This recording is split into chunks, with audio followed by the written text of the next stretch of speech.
এই জুলাই যোদ্ধায় আমরা রাস্তাঘাটে দেখি নাই, তাকে মোটরসাইকেলে দেখছি। আমরা জুলাই যোদ্ধা যখন হবে, আমি সপরিবারে আমরা সংগ্রাম করছি। উনি নিজে আমাকে দেখছে কয়েক জায়গায়, কিন্তু এখন বড় বড় কথা বললে হবে না, কি হবে? তাই আমি এই দেবীগঞ্জবাসী এবং যারা উপস্থিত আছেন সবাইকে আহ্বান জানাবো, আমরা অন্যায় যেখানে সেখানে আমরা প্রতিবাদ করব। বিশেষ করে সাংবাদিক ভাই এবং প্রশাসনের ভাই উদ্দেশ্যে বলতে চাই, আপনারা কালোকে কালো বলবেন, সাদাকে সাদা বলবেন। প্রশাসনের ভাই উদ্দেশ্যে আমি আহ্বান জানাচ্ছি, আপনারা খেয়াল রাখবেন, যারা অন্যায় জুলুম করছে তারা কিন্তু পার পায় নাই। আপনারা জানেন অনেক ডিআইজি, এসপি, ডিসি চাকরিচ্যুত হয়েছে, তার কারণ হলো আওয়ামী লীগের দালালি করার কারণে।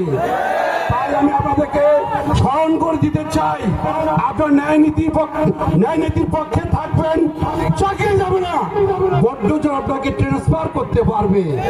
তাই আমি আপনাদের উদাহরণ আহ্বান জানাচ্ছি, আপনারা আমাদের ট্যাক্স ভ্যাটের টাকায় আপনি বেতন নেন, আপনার সংসার চালান, আপনারা আমাদেরকে অন্যায় জুলুম করিয়েন না ভাই। কি কথা ঠিক আছে?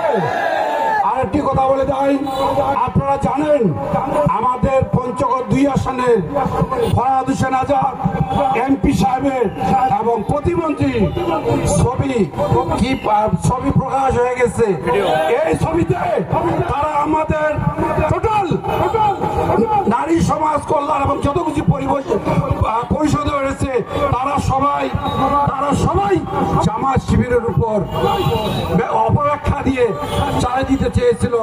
আমি বলে দিতে চাই, আমার বিশেষ করে আপনার মিডিয়ার ভাই যারা আছেন, আমাদের ভাই যদি অন্যায় করে থাকে, ওই ছবি যদি আমরা পোস্ট করে থাকি, কি আপনারা আইনের আশ্রয় নেন, সত্য আমি আইনের আশ্রয় গ্রহণ করেন, তা না করে ভালোভাবে আপনারা জামাত শিবিরকে ট্যাগ দিতে পারেন না।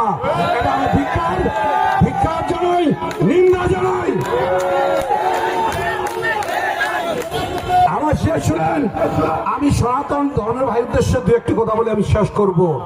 ভাই আপনারা আমাদেরকে এই বাংলাদেশে হিন্দু, মুসলমান, বৌদ্ধ, খ্রিস্টান সবাই মিলেমিশে আছি। 2-1 জন সনাতন ধর্মী তারা দালালি করতেছে, করার পর আমাদেরকে হিন্দু মুসলমান ভাগ করে দিতেছে, কি দেয় নাই? এটা সজাগ থাকবেন। সনাতন ধর্মী আমি চ্যালেঞ্জ দিয়ে গেলাম, দেবীগঞ্জ এই মাটিতে বিজয় চত্বরে আমার পরিবার চেয়ে বেশি ঘনিষ্ঠতার সম্পর্ক আমার মনে দ্বিতীয় কোনো পরিবার আছে কিনা সন্দেহ।